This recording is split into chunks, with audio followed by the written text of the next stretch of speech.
Hello students, welcome back to another video. In previous video we talked about the overview of life process. As we talked about that nutrition is the most important life process and all the life processes are energy governed. This energy is produced by different metabolic reactions which occurs in protoplasm, and the nutrients which we get are used as raw material for these metabolic reactions. In this video we are going to talk about nutrition in humans. Which type of nutrition takes place in humans and which organs of the body participate in digestion of food and absorption of important nutrients. So let's talk about nutrition in humans. Humans में holozoic method से nutrition होता है. Humans are omnivorous animals.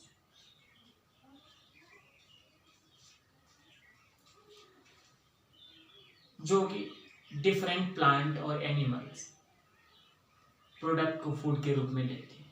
Ingested food का body के अंदर digestion होता है.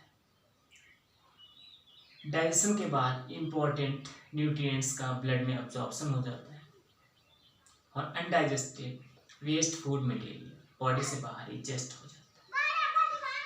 अगर हम बात करें इस टॉपिक में सबसे इंपॉर्टेंट टर्म की, this is digestion. What is digestion? Digestion है क्या? The process by which complex food material break down into simpler form with the help of different digestive enzymes is called digestion. Means एक ऐसा process जिसके द्वारा complex food material simpler form में digest हो जाता है, टूट जाता है. इसे डाइजेशन कहते हैं. In human beings, well-developed digestive system present for the digestion of food.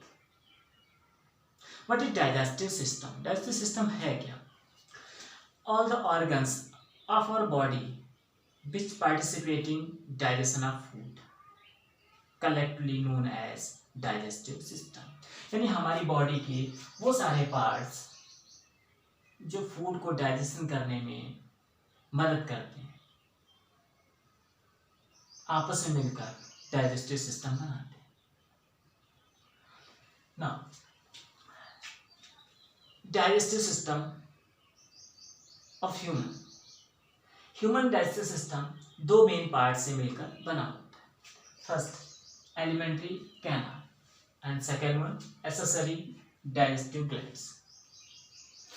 Elementary canal is also known as GI tract, means gastro intestinal tract, यानी इसे जीआई ट्रैक्ट भी कहते हैं, gastro intestinal tract. Alimentary canal 8 to 10 metre long, mouth से लेकर anus तक एक coil tube होती है, कॉइल ट्यूब लाइक स्ट्रक्चर होती है जो कि कई रीजन में डिफरेंशिएट रहती है, कई भागों में डिफरेंशिएट रहती है. एलिमेंट्री कैनाल के जो मेन पार्ट्स, मेन रीजन्स हैं उनके बारे में देखते हैं. First mouth and buccal cavity. Second one ओएसोफेगस.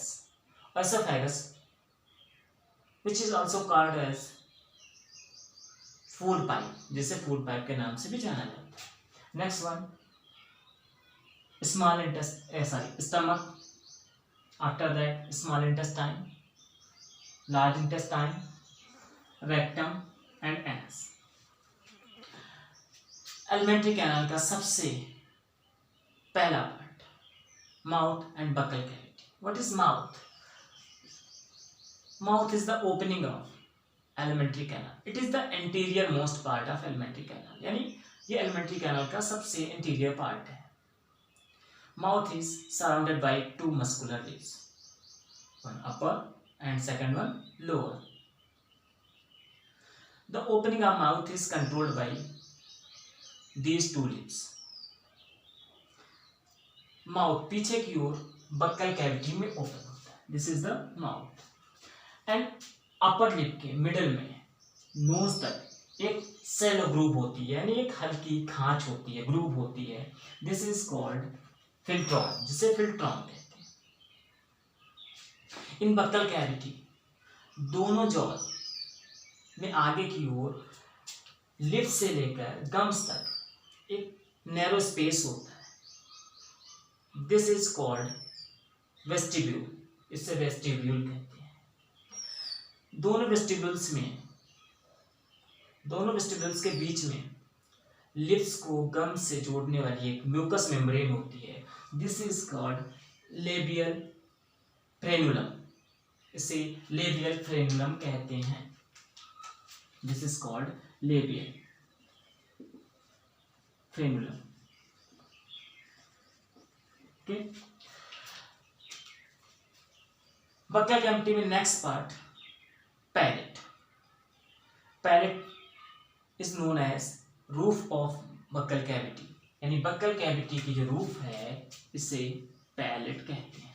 Palette दो पार्ट्स में डिवाइड रहता है, anterior hard palate and posterior soft palate. Interior hard palate जो कि पैलेंटाइन और मैक्सिली बोन्स के पैलेंटाइन प्रोसेस का बना होता है। और पोस्टीरियर पार्ट जो है, पोस्टीरियर पैलेट से हम सॉफ्ट पैलेट कहते हैं। इसका लास्ट पार्ट एक कोनिकल प्रोसेस बनाता है जो कि फेरिंक्स में लटका रहता है, इसे इवाला कहते हैं। This is called uvula. Okay, palate जो है ये नसल पैसेज को बक्कल कैविटी से सेपरेट करता है। नेक्स्ट पार्ट जो बक्कल कैविटी में है इसे टंग कहते हैं। Tongue is the muscular organ which is present on the floor of buccal cavity। Buccal cavity के फ्लोर पर प्रेजेंट रहती है। इसका posterior part hyoid bone, which bone? Hyoid bone. This is the hyoid bone.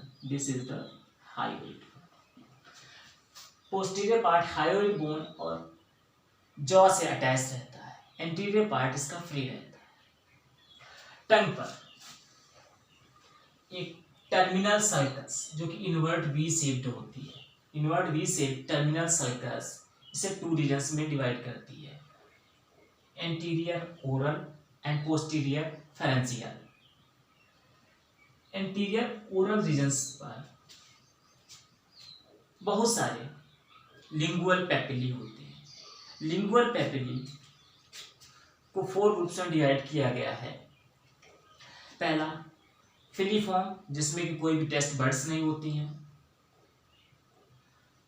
Next one फंजीफॉर्म, जिसमें test buds होती हैं। Folate test buds होती हैं। And circumvallate papillae.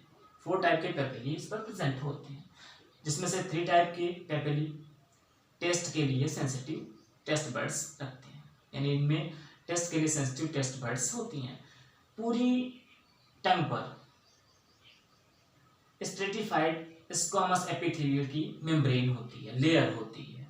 Okay, the next part in buccal cavity is teeth जो कि jaw की socket में, jaw bones के सॉकेट में प्रेजेंट लगे रहते हैं।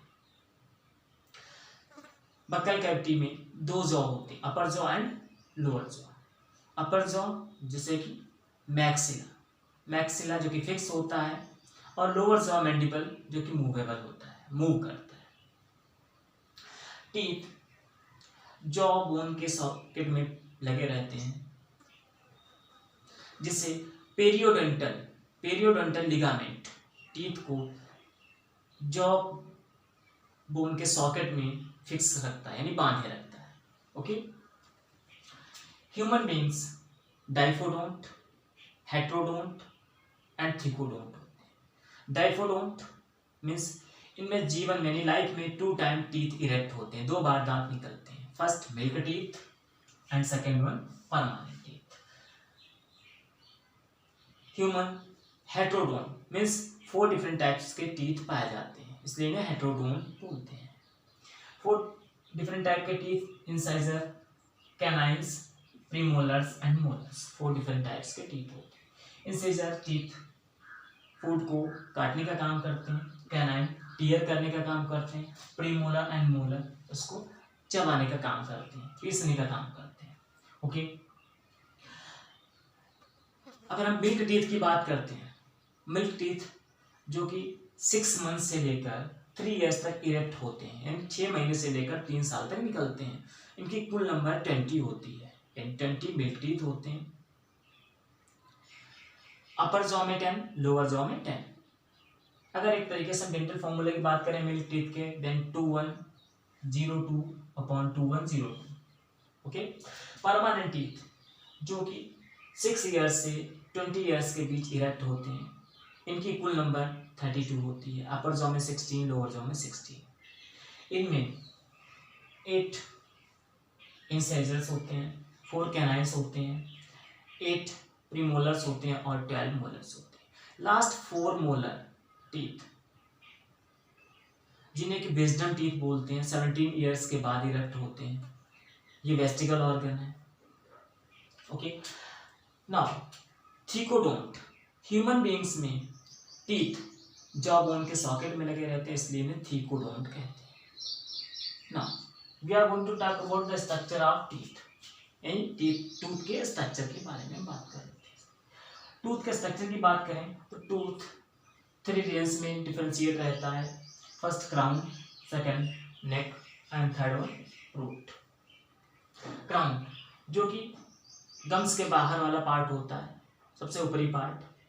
नेक जो कि क्राउन और गम्स के पास का थोड़ा सा space, this is called neck. And root teeth का वो पार्ट जो गम्स और जॉ बोन्स में फिक्स रहता है, उसे रूट कहते हैं। क्राउन में सबसे ऊपर व्हाइट कलर की जो लेयर होती है, इसे इनेमल कहते हैं। इनेमल टीथ का सबसे हार्ड पार्ट जो कि कैल्शियम फॉस्फेट और कैल्शियम कार्बोनेट से मिलकर बना होता है, दिस इज इनेमल। इनेमल के नीचे डेंटाइन की लेयर होती है। डेंटाइन जो कि इनेमल से कुछ कम हार्ड होता है।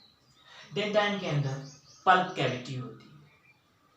पल्प कैविटी जिसमें कि ब्लड सेल्स और नर्व सेल्स प्रेजेंट होती है। Okay, now the next part of alimentary canal, this is pharynx. Pharynx is the common opening of windpipe and food pipe.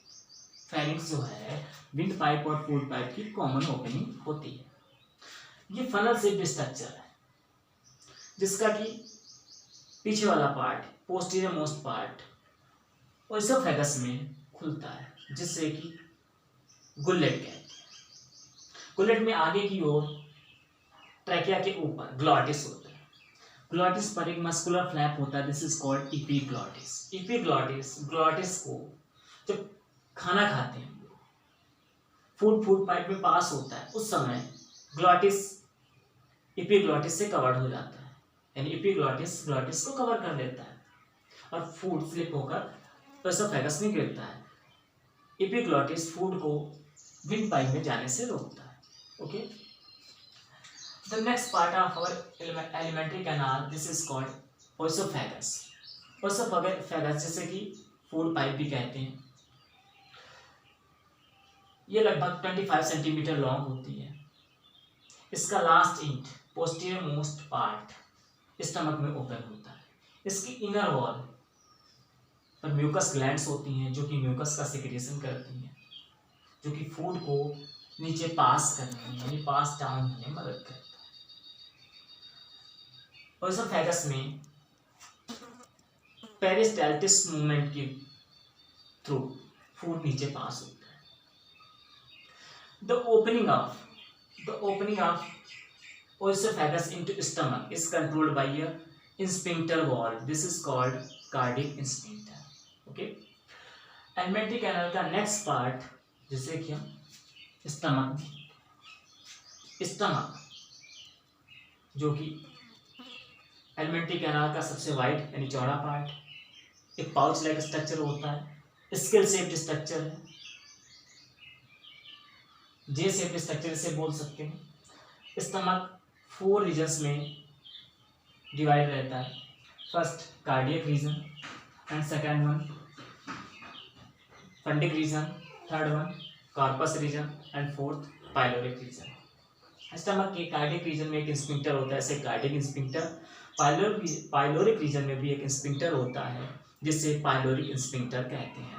Cardiac sphincter food को oesophagus में फिर से वापस जाने से रोकता है। ओके, स्टमक का पाइलोरिक रीजन यानी पाइलोरिक पार्ट का लास्ट इंच स्मॉल इंटेस्टाइन में ओपन होता है, जो कि हमारे एलिमेंट्री कैनाल का नेक्स्ट पार्ट है। Small intestine 6 to 7 metre long tube like structure है, जो कि 3 रीजन्स में डिफरेंशिएट रहते हैं। First duodenum, second one jejunum, third one ilium. Duodenum stomach के पाइलोरिक रीजन से फूड को रिसीव। इसमें डिओडेनम पार्ट में बाइल और पेनक्रिएटिक डक्ट ओपन होती है, जो कि बाइल और पेनक्रिएटिक जूस को लाती है। ये सी शेप्ड स्ट्रक्चर होता है। स्मॉल इंटेस्टाइन का नेक्स्ट पार्ट जेजुनम है, जो कि लगभग 2.56 मीटर लॉन्ग ट्यूब होती है। इसका लास्ट यानी पोस्टीरियर एंड इलियम में ओपन होता है। इलियम स्मॉल इंटेस्टाइन का लास्ट पार्ट है, जो कि लगभग 3.5 मीटर लॉन्ग कॉइल ट्यूब होती है।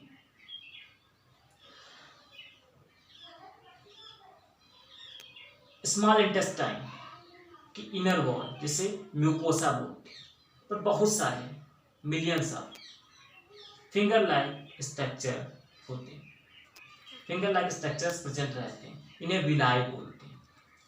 म्यूकोसा की फ्री सरफेस पर कुछ छोटे छोटे स्ट्रक्चर्स होते हैं, जिन्हें माइक्रोविलाई कहते हैं। Villi and microvilli small intestine के एब्जॉर्प्शन एरिया को इंक्रीज करते हैं।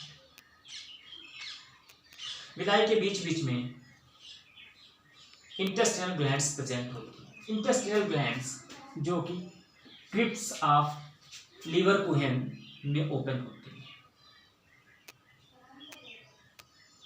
स्मॉल इंटेस्टाइन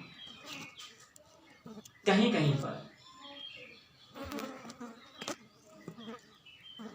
पेयर्स पैचेस नामक लिम्फ नोड्यूल्स होती है। कहीं कहीं पर बीच बीच में पेयर्स पैचेस नामक लिम्फ नोड्यूल्स होते हैं। ओके, स्मॉल इंटेस्टाइन का इलियम रीजन लार्ज इंटेस्टाइन के सीकम और कोलन के कॉमन प्लेस पर ओपन होता है। The last part of ileum opens into the common place of colon and cecum by ileocecal orifice, यानी इलियोसिकल ऑरिफिस द्वारा caecum और कॉलन में ओपन होता है। which is guarded by or considered controlled by, यानी ileocaecal orifice ileocaecal valve से controlled रहता है। इस लार्ज इंटेस्टाइन जो कि 4 रीजन्स में डिवाइड रहती है, डिफरेंशिएट रहती है। कौन कौन सा? First caecum, second one colon, rectum and anus. Caecum जो कि लार्ज इंटेस्टाइन का सबसे फर्स्ट पार्ट है, एक पाउच लाइक स्ट्रक्चर होता है। इसमें एक फिंगर लाइक ब्लाइंड ट्यूब होती है, जिसे वर्मीफॉर्म अपेंडिक्स कहते हैं। Vermiform appendix is a vestigial organ जो कि हर्बीवोरस एनिमल्स में डेवलप होती है। हम लोगों में वेस्टिकल रह गई है। सीकम के बाद नेक्स्ट पार्ट आता है कोलन 4 रीजन में डिफरेंशिएट रहती है। First ascending colon, second one transverse colon, third one descending colon and fourth one sigmoid colon. Sigmoid colon का last part means posterior part एक ट्यूब लाइक स्ट्रक्चर बनाता है, इसे एनल ट्यूब बोलते हैं। इसका ऊपरी पार्ट रेक्टम होता है और एनल ट्यूब एनस द्वारा बाहर खुलती है। The opening of anus is controlled by anal sphincter, यानी एनस की ओपनिंग एनल स्फिंक्टर से कंट्रोल्ड रहती है। ओके।